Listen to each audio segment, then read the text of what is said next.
นั่งสมาธิเพื่ออุทิศบุญกุศลให้แก่คนที่บ่มีโอกาสคนที่ล้มหายตายจากและก็เทวดาอินพรหมยมยักษ์ที่ข้าเจ้าบ่ได้มีโอกาสได้สร้างน้ำทำบุญคนที่บ่มีโอกาสได้เฮ็ดบุญก็มีหลายพวกที่เสวยสุขจนมัวเมาลืมเพลิดเพลินก็บ่มีโอกาสจะได้มาไหว้พระสวดมนต์นั่งสมาธิแบบนี้แล้วก็พวกที่ตกทุกข์ได้ยากเป็นเพศผีอสุรกายทะเลราสารก็ใส่กรรมใส่เวรอยู่ฉะนั้นเราเป็นประเภทบุคคลที่มีโอกาส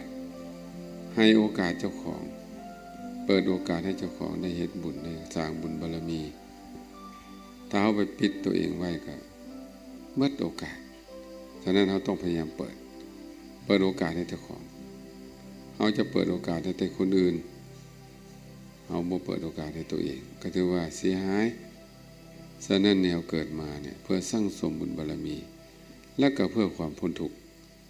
บ่แม่นเฮาสิมาติดมาของมามัวมาเมาอยู่ในโลกอันนี้มันมีภัยอันตรายมีแต่ภัยอันตรายมีแต่ความทุกข์มีแต่ความโศกอยู่ในโลกอันนี้ผู้ใดคิดว่าที่มาเสวยสุขอยู่ในโลกนี้ผู้นั้นจะเสียใจแล้วก็จะเศร้าใจแล้วก็จะในเมื่อใดในเมื่อตายจากโลกนี้ไปบ่มีที่พึ่งอื่นบ่มี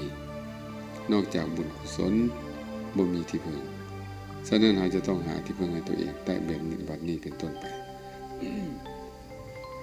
เมื่อนี้ก็จะได้ขอน้อมนำพระพุทธพจน์ที่พระองค์ได้ตรัสไว้มาเล่าสู่ฟังเพื่อจะเป็นข้อคิดสะกิดใจเอาบ่มีหยังมาเป็นข้อคิดมันก็บ่มีข้อมูลคิดคือกันฉะนั้นเราต้องมีแนวคิดมีธรรมะอยู่ในจิตอยู่ในใจเอาธรรมะมาใส่ใจไว้จะเอิ้นว่าเป็นคนมีศีลมีธรรม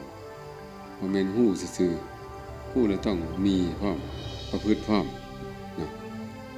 ขอนำพุทธพจน์ที่เพิ่นตรัสไว้ว่าอัปปมาทะละตาโหทะ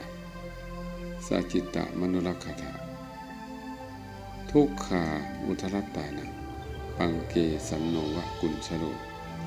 มีความแปลว่าพวกท่านทั้งหลายจงยินดีในความบ่ประมาทจงยินดีในความบ่ประมาทจงตามรักษาจิตของตนจงยกตัวเองขึ้นจากเปลือกตมจากลมจากเปลือกตมเหมือนสร้างที่ยกตัวเองขึ้นจากเปลือกตมฉะนั้นเนื้อความพุทธคาถานี่ก็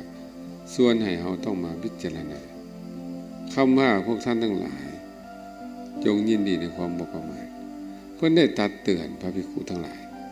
พวกท่านทั้งหลายจงยินดีให้ยินดีพอใจในความบ่ประมาทหมายความว่ากลับกันก็คือว่าอย่ายินดีในความประมาทนั่นเองเนาะเพิ่นบอกว่าความยินดีในความประมาทเป็นอย่างไรคือยินดีในความประมาทนี่นั่นคือให้มีสติเพิ่นว่าจังซี่อย่าอยู่ปราศจากสติให้มีสติให้ฝึกสติหมายความว่าจังซี่เพิ่นย้ำจังซี่เด้มันดีจังไหนมีสตินี่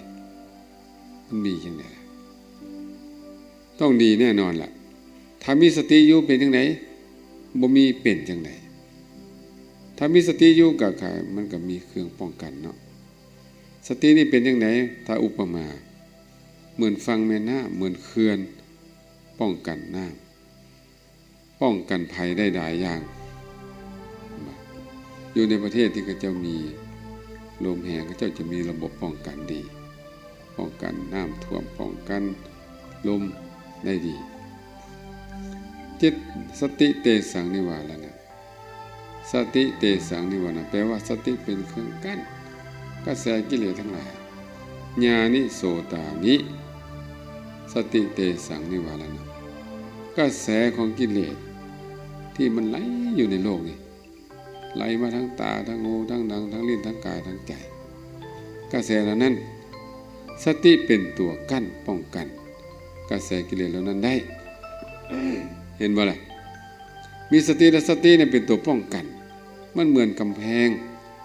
ป้องกันข้าศึกศัตรูมันเหมือนประตูหน้าต่างเรือนศาลป้องกันบ่ให้โจรผู้ร้ายอ้ายขโมยมาลักมาเข้ามาได้มันเหมือนหัวเหมือนเท้าเหมือนหลายๆอย่างมันเหมือนทหารยามเหมือนนี่อย่างทุกอย่างนั่นแหละที่เป็นเครื่องป้องกันเนาะและเพิ่นก็ยังบอกว่าสติมาโลกัสมิงสาคโลสตินี่เป็นเครื่องตื่นจากความลับความหลงความมัวเมาทั้งหลายเห็นป่ะมีสติอย่างเดียวมีสติอันหนึ่งก็มันมีหลายๆอย่างเลยหลายอย่างป้องกันซอยป้องกัน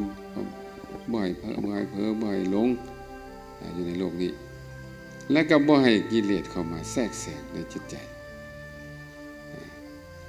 ปกติแล้วกิเลสมันจะแทรกซึมอุปมาเหมือนเหืออยู่วางอยู่ในแม่น้ำถ้ามีหูน้อยหนึ่งซึมเข้ามาน้ำก็ไหลซึมเข้ามาถ้ามีหูใหญ่หัวหลายก็ซึมหลายถ้าใหญ่เกินอัตราก็สามารถเฮ็ดให้เหือจมได้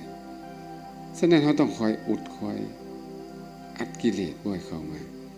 กิเลสทั้งตาทั้งหูทั้งดังทั้งลิ้นทั้งกายทั้งใจถ้าเรามีสติอยู่ทั้งตาเป็นจังได๋สติอยู่ตาทั้งตาก็สำรวมตาหมายความว่าเบิ่งก็เบิ่งซื่อๆดิเบิ่งกรรมฐานเบิ่งซื่อๆแต่ว่าใจบ่ได้เบิ่งใจมีอารมณ์กรรมฐานอยู่นะมีอารมณ์กรรมฐานเป็นไงซั่นสำรวมอยู่ทั้งหูก็คือกันทั้งดังทั้งลิ้นทั้งกายทั้งใจเราสามารถอุดหูรัวหัวทั้ง6หูนี่ได้กิเลสก็ไหลเข้ามาในใจเราบ่ได้มาทั้งตาทั้งหูทั้งดังทั้งลิ้นทั้งกายทั้งใจบ่ได้เห็นว่าเขาก็ปลอดภัยแล้วบัดนี้นะปลอดภัยแล้วปลอดภัยให้ข้างบนจงยินดีในความบ่ประมาทให้ยินดีพอใจในความบ่ประมาทความบ่ประมาทนี่มันดีเนาะให้ได้กันกิเลสได้ดีป้องกันกิเลสได้ดีฉะนั้นถ้าบ่มีสติแล้วกิเลสทั้งหลายจะไหลอาบเข้ามา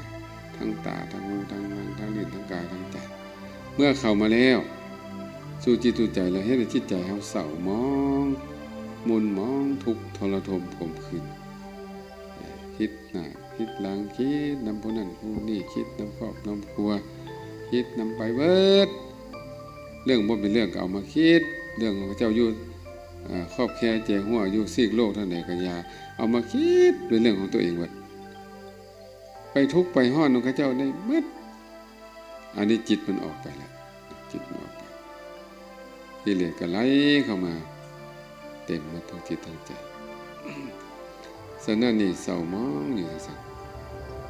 ฉะนั้นเราจะต้องกำจัดปัดเป่ากิเลสเหล่านั้นเบื้องต้นก็ให้มีสติป้องกันก่อนแต่ตัวที่จะทำลายกิเลสแท้คือตัวปัญญานั้นปัญญาเยเตปิธิยะเลปัญญาเป็นตัวทำลายกิเลสนี่สติเป็นตัวป้องกัน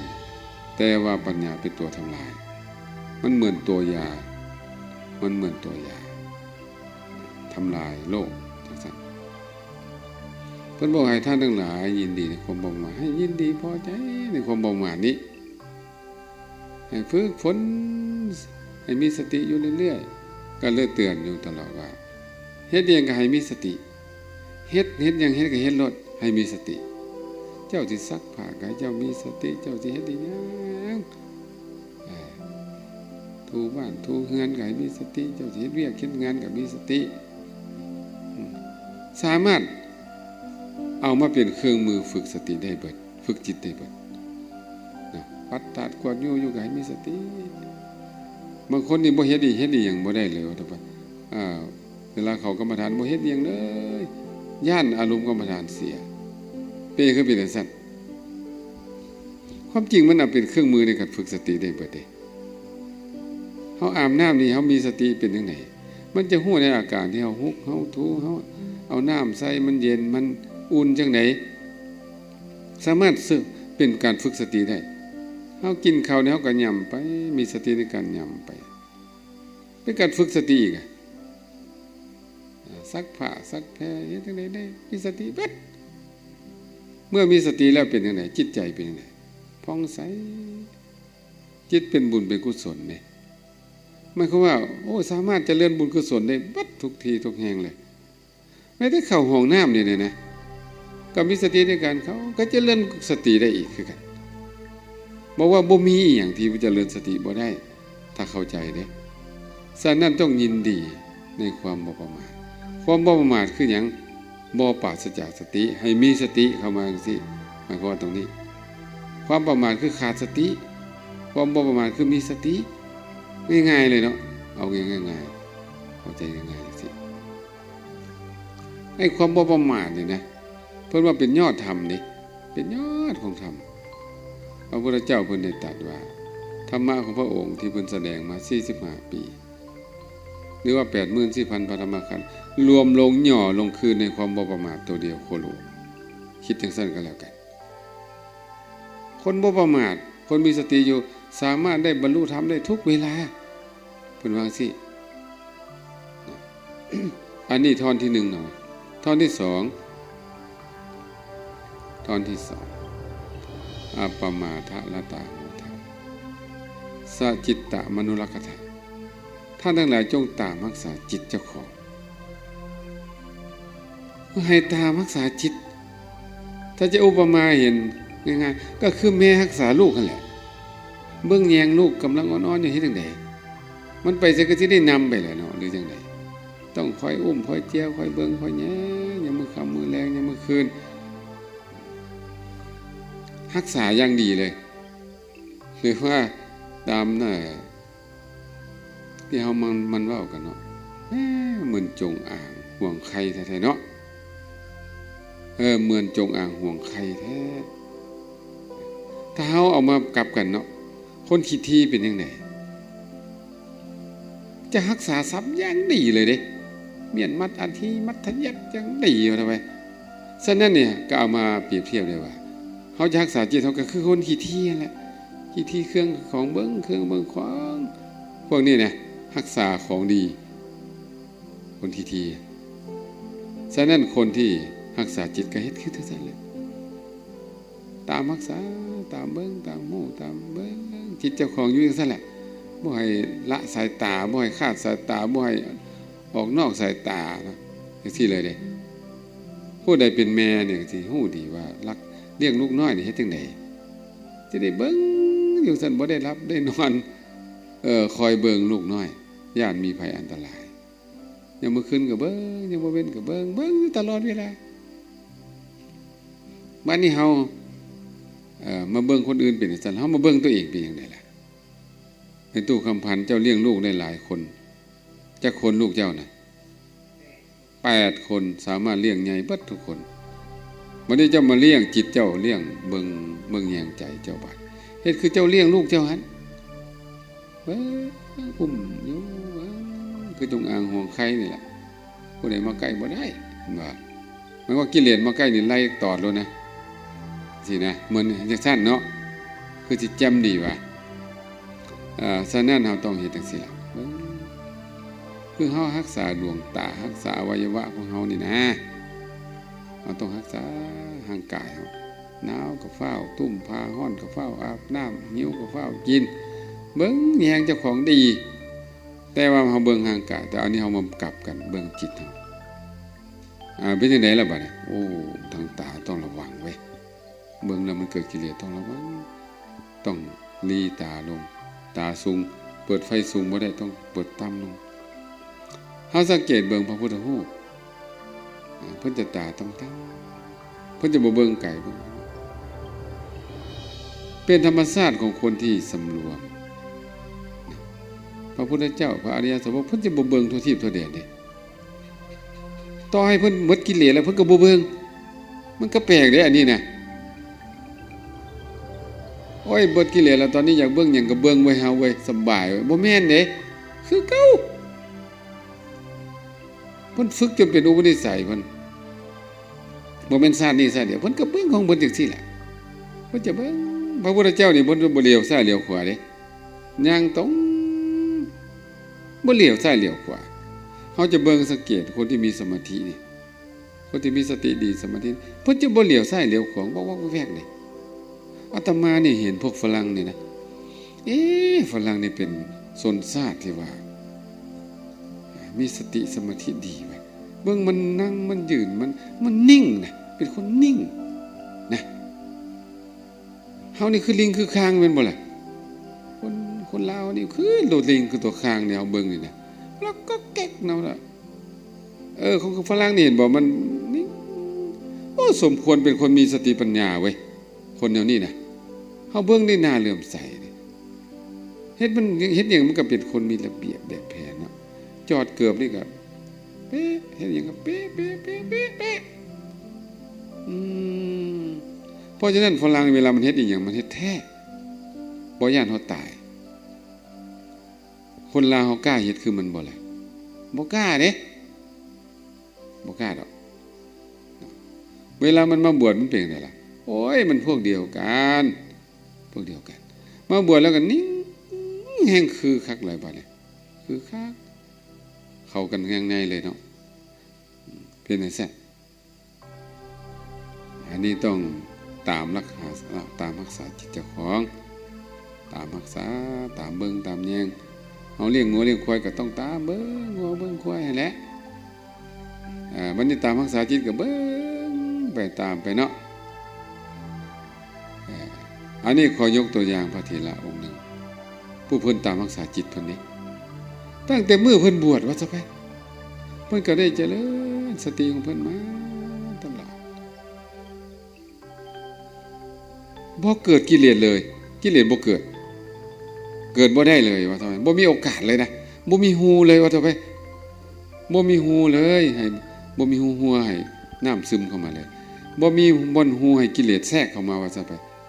ปฏิบัติของเพิ่นมาตลอดเฮ็ดอีหยังเพิ่นก็มีสติตลอด30กว่าปีเพิ่นก็เข้าใจว่าเพิ่นหมดกิเลสแล้วดิเคยเข้าใจอย่างซั่นเพราะว่ามันบ่เกิดเลยมันบ่มีหยังเลยว่าซะไปเพิ่นก็สอนกรรมฐานแก่ลูกศิษย์ลูกหาเพิ่นที่เพิ่นปฏิบัตินั่นแหละก็แปลกเด้คนมีกิเลสเนี่ยสอนคนให้หมดกิเลสได้เลย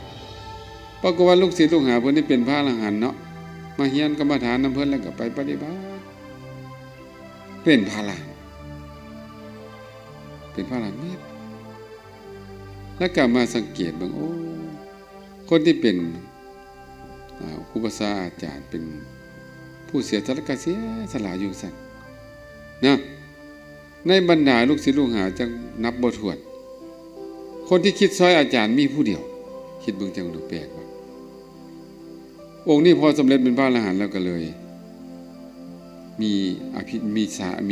อิทธิฤทธิ์เนาะเพิ่นนี่เก่งเด้คนนี้ซองญาณมาเบิ่งเนาะมาเบิ่งอาจารย์นี่เพิ่นสำเร็จแล้วบ่หลวงพ่ออุปสาอาจารย์เฮานี่เนาะโอ้ยังบ่เบิดกิเลสเพิ่นยังเต็มอยู่คือเก่าโอ้ในบรรดาลูกศิษย์ลูกหาทั้งหมดบ่สนใจครูบาอาจารย์เลยบ่คิดจะซอยมึงดอกมันน่าแปลกเด้อันนี้เด้แปลกเด้เหมือนกับว่าลูกนี่บ่คิดซอยพ่อซอยแม่คิดแต่เอาประโยชน์จากพ่อจากแม่แล้วก็หนีไปมีแต่พ่อแม่น่ะคิดนำแต่ลูกคิดซอยแต่ลูกแต่ว่าเขาเจ้าเป็นฟังเป็นว่าก็ยังคิดฮอดคิดถึงยังคิดนำอยู่แต่ว่าอย่าให้เปลี่ยนจิตเปลี่ยนใจคิดนำตัวเองคือคิดนำลูกนั่นแหละให้เปลี่ยนนะซั่นคิดนำลูกนำเต้านำครอบนำครัวเฮ็ดคือเฮาเวลาเฮาเจริญกรรมฐานเบิ่งจิตตัวเองให้เฮ็ดจังซั่นบัดนี้ลูกศิษย์ผู้นี้ก็เลยเดินทางกลับมาก็มาขาบมาไหวโอ้ข้าน้อยเป็นลูกศิษย์ของท่านอาจารย์โอ้อยู่ไสล่ะข้าน้อยไปปฏิบัติธรรมอยู่ป่าคั่นน่ะโอ้ดีแล้วสาธุมาเวียกหยังล่ะข้าน้อยมีเวียกหน่อยนึงก็มาไหวสาวันทาแล้วก็มาขาบมาไหวมาคิดฮอดคิดถึงข้าน้อยอันที่2ก็มีแนวถามอยู่คั่นมีปัญหาถามน้อยนึงคั่นเอาถามแม่ว่าซั่นข้าน้อยอยากถามพ่อแม่ครูบาอาจารย์เนี่ยว่ากิจพรหมจรรย์เนี่ยของพ พ่อแม่ครูบาอาจารย์นี่สำเร็จหรือยังกันถามตรงๆจังซี่เลยเด้ถ้าเว้างามภาษาบ้านเฮาก็คือว่าเป็นพระอรหันต์แล้วบ่เขาน้อยจักซี่เพิ่นก็ตอบตรงๆคือกันว่าโอ้เรื่องนี้น่ะค่อยเป็นพระอรหันต์มาได้30ปีแล้วค่อยสำเร็จเนี่ยนะ30ปีแล้วเพิ่นตอบแบบมั่นใจเพราะเพิ่นกิเลสเพิ่นบ่เกิดเลยตั้งแต่มื้อเพิ่นบวชมาบ่เกิดเลยลูกศิษย์นี่ฮู้อยู่คนเป็นพระอรหันต์นี่ฮู้นะฮู้ปุถุชนถึงเจ้าปฏิบัติดีปานใดก็ยากิเลสเจ้าหลบในซื่อๆเจ้าบ่ได้ละกิเลสเด็ดขาดก็เลยคิดไปว่าเขาน่าสิได้ลาแล้วเขา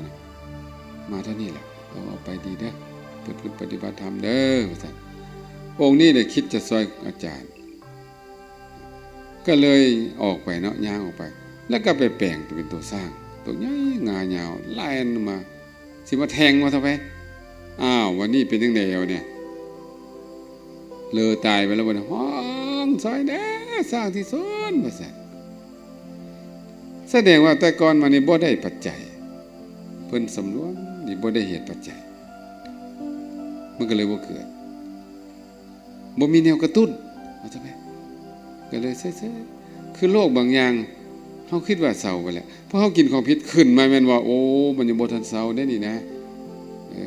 บ่ทันเศร้าเนี่ยบ่สิกินยาเด็ดเอากินยา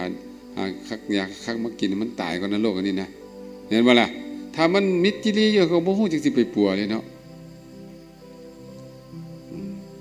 พออาจารย์ห้องซั่นเพิ่นก็เลยกลับตัวกลับเพศเนาะ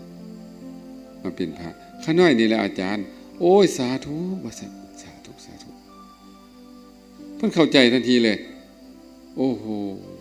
เฮายังมีกิเลสอยู่นี่นะก็ขอโอกาส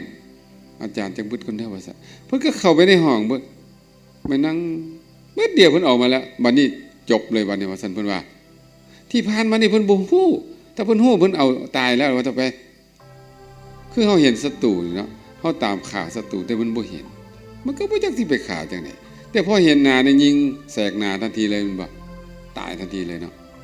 ก็คือหมอยาสมัยใหม่กับสมัยเก่าต่างกันดิหมอยาสมัยใหม่นี่โอ้อย่ากินนะของพิษนะอย่ากินบ่ได้ท่านแต่หมอยาเก่งๆเขาให้กินไปเลยเด้กินมาเลยกินให้โรคมันขึ้นมาเลยเอายาใส่เทื่อเดียวตายว่าที่แบบนี้เลยเด้เนี่ย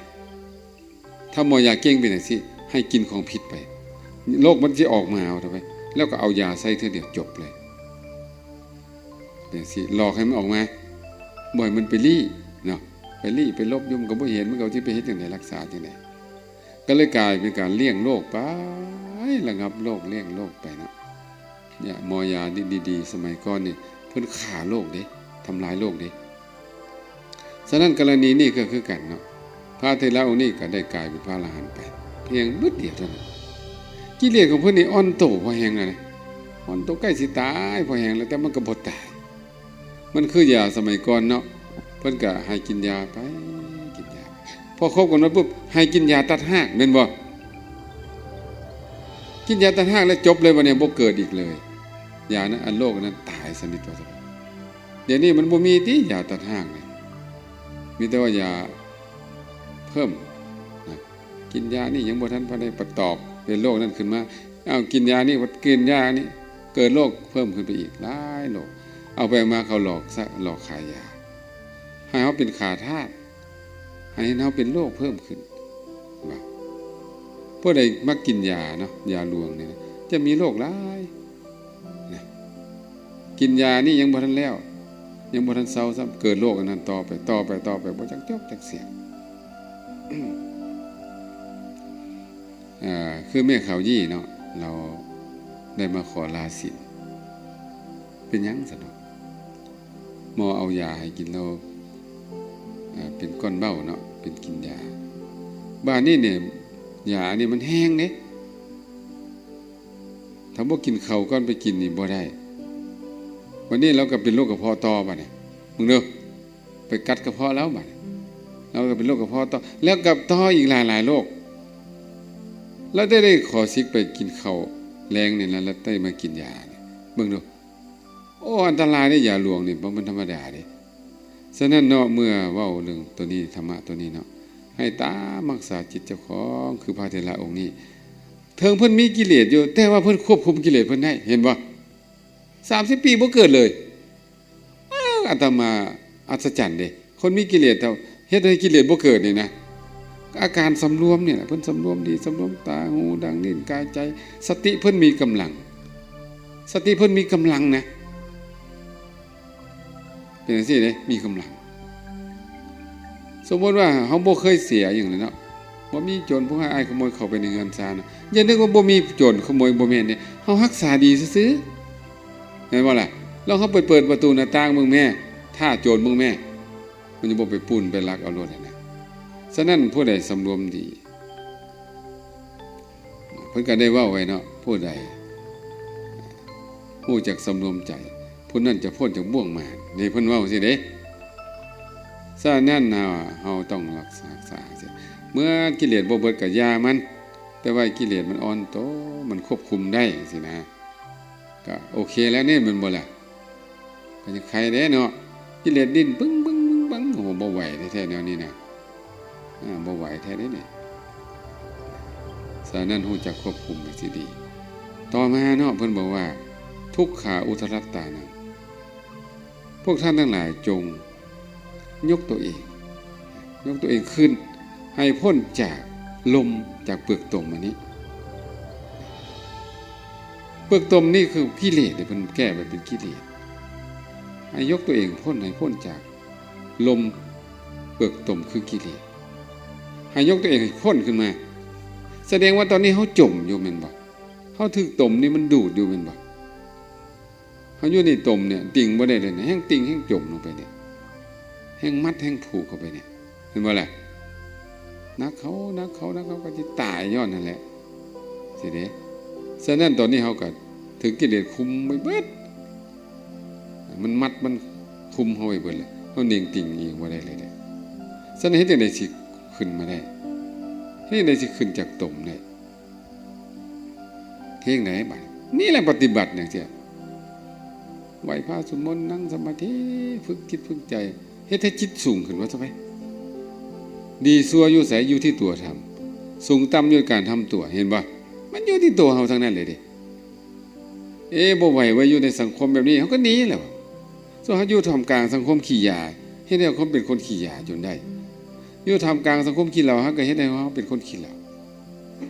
อยู่ในสังคมแบบใดสิ่งแวดล้อมมันก็เป็นจังซั่นเฮ็ดจังได๋เฮาต้องถอนตัวสังเกตเบิ่งบ่พระพุทธเจ้าเพิ่นหนีออกจากพระราชวังไปอยู่ป่ามันสิ่งแวดล้อมที่ปฏิบัติธรรมจังได๋ก็อันนี้ก็ลูกอันนี้ก็เมียอันนี้ก็นางสนมอันนี้ก็เวียกมันจะไปปฏิบัติธรรมจังได๋มันบ่ได้เด้ต้องหนีเข้าป่าพุ่นน่ะไปอยู่ผู้เดียวบัดนี้จบบัดเนี่ยไปอยู่น้ำต้นไม้พุ่นน่ะก็บ่หลายเรื่องเนาะสิ่งแวดล้อมดีก็ทำให้จิตใจดีมีสมาธิเห็นว่ากายวิเวกสงบกายก็คือบ่มีการคุกคีอยู่ผู้เดียวกินผู้เดียวนั่งผู้เดียวนอนผู้เดียวเป็นปัจจัยให้เกิดจิตตะวิเวกขึ้นมาเลยว่าจิตตะวิเวกคือความสงบจิตใจสงบกิเลสความสงบจิตนี่แหละเป็นปัจจัยให้เกิดนี่ยังอุปธิวิเวกอุปธิวิเวกก็คือสงบกิเลส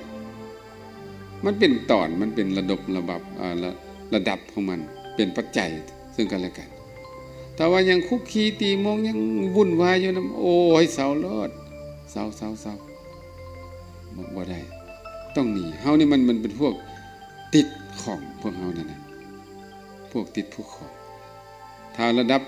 จิตที่สูงอยู่ใส่ก็บ่ติดก็บ่เป็นหยังอันนั้น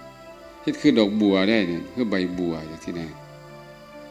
อยู่ในน้ำก็บ่ติดน้ำอยู่ในต้มก็บ่ติดต้มซั่นเฮ็ดได้นะเฮานี่บ่แม่นนะซะมันพวกมันติดพวกอ่อนน่ะความจริงมันเราก็บ่ได้มาติดเฮาดอกยาก็บ่ได้มาติดเฮาไปติดมันติล่ะเฮาไปหามันน่ะติล่ะเป็นจังซี่เด้ฉะนั้นเฮาเป็นพวกติดบ่ตาหูดังลิ้นติดปัดติดทุกอารมณ์ติดหมดเนาะเป็นพวกที่ติดโลกคนที่บ่ติดโลกเพิ่นก็ไปเบิดเนาะฉะนั้นพยายามต้องยกตัวเองให้สูงจากเปลือกตมคือกิเลสอันนี้อย่างน้อยก็คือว่า มีกิเลสอยู่ก็เฮ็ดให้ตัวเองลอยขึ้นจากน้อยกับใครได้เนาะบ่ล่ะมันจมลงได้เนี่ยมันจมติงเน่งติงบ่ได้เลยนี่เฮ็ดคือจังได๋เพิ่นว่าเฮ็ดคือสร้างนี่นะสันปังเกสันโนวะกุลสโลเฮ็ดคือตัวสร้างเนี่ยพยายามเอาตีนหน้าตีนหลังเจ้าของขึ้นมาเนาะให้พ้นจากเปลือกตมสร้างเวลามันเปื้อนมันติดลมมันเฮ็ดจังได๋มันพยายามเนาะพยายามบางตัวก็ขึ้นบ่ได้ตายก็มีเห็นบ่ติดลมตายแต่บางตัวมีความพยายามขึ้นมาจนได้รอดตายไปเสิเด้เฮาก็ต้องเฮ็ดคือตัวสร้างนั่นแหละที่มันติดตมปังเกสันโนวะกุลสโลเฮ็ดคือตัวสร้างที่พยายามขึ้นจากตมนั้นที่ตัวเองติดลมอยู่นั่นในเรื่องนี้ก็มันมีเรื่องนี้พระไปเห็นตัวสร้างไปติดลมอยู่ขึ้นบ่ได้เฮ็ดได้ก็ขึ้นบ่ได้เป็นสร้างผู้ใดสร้างของเจ้าประเสริฐเด้เป็นสร้างที่เก่งที่สุดข้างสร้างศึกนะจนว่าแก่เฒ่าแล้วเพิ่นก็เลยปล่อยมันให้หากินตามธรรมชาติอิสระแล้วก็ป้าแล้วก็ไปลงหนองตัวละบัดเนี่ยเพิ่นน่ะลงหนองไปเล่นน้ำแล้วขึ้นบ่ได้บัดติดลมอยู่บัดชาวบ้านชาวเมืองมาแก้มาเนี่ยบ่ติ่งบ่หนิ่งบ่ติ่งบ่ขึ้นเฮ็ดจังได๋ก็บ่ขึ้นเรื่องนี้ถึงพระราชาถึงเจ้าประสิทธิ์ก็ปรึกษากับนายคนสร้างที่จังได๋ล่ะบ่ยากดอกก็ได้เพิ่นฮู้เด้ฮู้นิสัยสร้างเด้ก็เลยยกทัพไปเนาะนี่เฮ็ดคือสิตีศึกนี่นะยกทัพมีถอกมีดาบแห่ไปโอ้ข้าศึกมาแล้วเว้ยข้าศึกสิมาตีแล้วเว้ยโอ้ขึ้นไม่มีพลังเนาะเพราะว่ามีมานะเด้มันสร้างศึกมันมีทิฏฐิมานะแฮงเด้มันบ่ยอมบ่ได้ว่าถ้าไปยอมบ่ได้มันสิมาตีกูแล้วบัดนี้บ่ได้พยายามสู้อย่างใหญ่ขึ้นพวดขึ้นมาเนาะมายืนจึกยุ่มสิสู้กับพวกข้าเอาไปมาบ่แม่นมันพวกเดียวกันนี่นะเขาหลอกเพิ่นนะเขาก็หลอกตัวเองซั่นได้บ่ล่ะหลอกตัวเองพยายามหลอกตัวเอง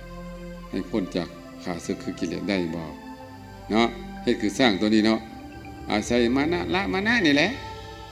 คนมีมานะเฮ็ดจังได๋ล่ะเอามานะนี่ละมานะได้บ่ได้เด้เอาพระพุทธเจ้าเพิ่นยังเฮ็ดได้เด้เฮาก็มีเขาก็คนคือกันตัวเป็นหยังสิเฮ็ดบ่ได้อันนี้มานะเด้เนาะเพิ่นเป็นเฮาได้ยินข่าวว่าโอ้พระอรหันต์องค์นั้นเนาะผู้นั้นได้สำเร็จพระเฮาก็ต้องสำเร็จให้ได้เฮาก็เป็นคนนึงมีหัวนึงคือกันมี2มือ2ขาเฮาเป็นหยังเขาสิเฮ็ดบ่ได้นี่ต้องจังซี่เด้ก็เลยเอามานะตัวนี้มาละมานะก็เป็นเหตุให้ได้ประพฤติปฏิบัติธรรมจริงจังก็ในที่สุดก็สำเร็จได้เอาได้เบิดนะเอาตัณหาละตัณหาก็ได้เอาโทสะละได้เบิดสามารถถ้าเอาเป็นนะสามารถได้เลยเอาตัณหาละตัณหาจังได๋ล่ะอยากเป็นพระอรหันต์เว้ยอยากเป็นพระพุทธเจ้าตั้งใจประพฤติปฏิบัติแม่นบ่ล่ะเฮ็ดสร้างบารมีในที่สุดก็ได้เป็นอีหลีคนเฮาถ้าบ่มีความอยากมันก็เฮ็ดอีหยังบ่ได้เด้เนาะอยากเป็นนายครูเด้สิมันนอนอักลากอยู่มันก็บ่ได้เป็นได้ล่ะแม่นบ่ล่ะอยากเรียนจบปริญญาตรีก็มานอนอักลากมันบ่ได้ต้องอยากต้องเรียนต้องเอาจริงเอาจังจังซี่นะอันนี้ธรรมะพระพุทธเจ้าก็บอกว่าเอาตัณหาละตัณหาเอา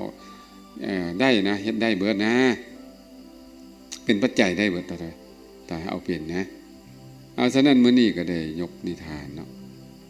นกพระธรรมคำสอนพุทธเจ้าโอวาทที่พุทธเจ้าได้ตรัสให้แก่ภิกขุปรากฏว่าพอเพิ่นแสดงจบลงไปพระสงฆ์องค์เจ้าจำนวนหลวงหลายฟังนะสำเร็จเป็นพระอรหันต์หมดจังหวะเพิ่นยกตัวเพิ่นไวเหลือเกินเนาะแสดงว่าพวกนี้นี่เป็นจังได๋พวกนี้เป็นจังได๋แสดงว่าบ่ประมาทดูแล้วเป็นพวกที่บ่ประมาทและก็พวกตามรักษาจิตแม่นบ่มันมีเนี่ยอปมาทารตาภิกขุอปมาทารตาโหทะพวกท่านทั้งหลายจงยินดีในความบ่ประมาทจงตามรักษาจิตจงยกตัวเองขึ้นจากเปลือกตมคือกิเลสเหมือนสร้างยกตัวเองขึ้นจากลมฉะนั้นพระพุทธเจ้าตรัสธรรมเทศนาย่อๆพวกนั้นเป็นพระอรหันต์หมดเลยป้าเหลือเกินเนาะ เลือกเกินสติปัญญาเพิ่นเลือกเกินพวกเฮานี่เป็นจังไดนี่เป็นน้ำอยู่ห่างพระพุทธเจ้าเพิ่นบอกเลยว่าจังไดเนาะถ้าอยู่ใกล้ๆพระพุทธเจ้าก็สิดุมันกว่านี้ติหรือจังได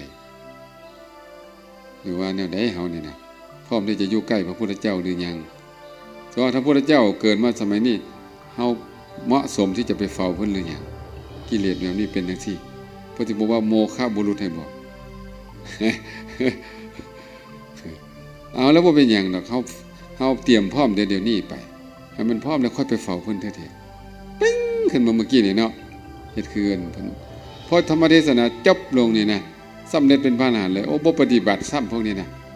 เพิ่นปฏิบัติแล้วจริงๆนะเพิ่นนั่งฟังเพิ่นก็ปฏิบัติไปเพิ่นก็เบิ่งมีสติสำรวมบ่ได้ทรงจิตทรงใจไปมาแล้วเขาแขกไปคือเฮาดอกอันนี้นั่งฟังเทศน์อยู่กับพุ่นแหละไปแล้วอ้อมจักรวาลแล้วก็ไปแล้วแต่ที่ธรรมเทศนาพระเจ้าจะบ่เข้าหูเลยบ่ลงใจอีกต่างหากฉะนั้นพวกนี้เจริญสมาธิการฟังเทศน์ฟังธรรมคือหยังคือการฝึกจิตคือกันการไหว้พระสวดมนต์ก็เป็นการฝึกจิตคือกันเนาะสรุปแล้วก็การเทศน์และการฝึกจิตคือกันการปฏิบัติธรรมคือกันเอาละมื้อนี้พวกเราก็ได้ฟังตัวนี้แล้วก็ควรจะจดจำใส่ใจเอาไว้ในใจว่าความยินดีในความประมาทเป็นจังไดการตามรักษาจิตเป็นจังไดยกตัวเองพ้นจากเปลือกตมเป็นจังไดเนาะพยายามได้บ่พยายามบ่ได้เด้คือขึ้นภูนี่เนาะแต่บ่มีความพยายามก็ขึ้นไปยอดภูบ่ได้คือกันดิเวลาพายเรือขึ้นทวนกระแสน้ำก็คือการตะบ่เอาจริงเอาจังขึ้นบ่ได้คือกันดิฉะนั้นถ้าเขาจะพ้นกิเลสได้ต้องพยายามสู้อีหลีเด้เบิ่งพระพุทธเจ้าเป็นตัวอย่างเนาะเขาต้องเอาพระพุทธเจ้าเป็นตัวอย่างฉะนั้นขอให้ทุกท่านทุกคนพยายามยกตัวเองให้พ้นจากเปลือกตมเพื่อจะได้พ้นจากความทุกข์พ้นจากอาสวะกิเลสไปถึงพระนิพพานเป็นที่แล้วสู่ผู้สุคนด้วยเทอญ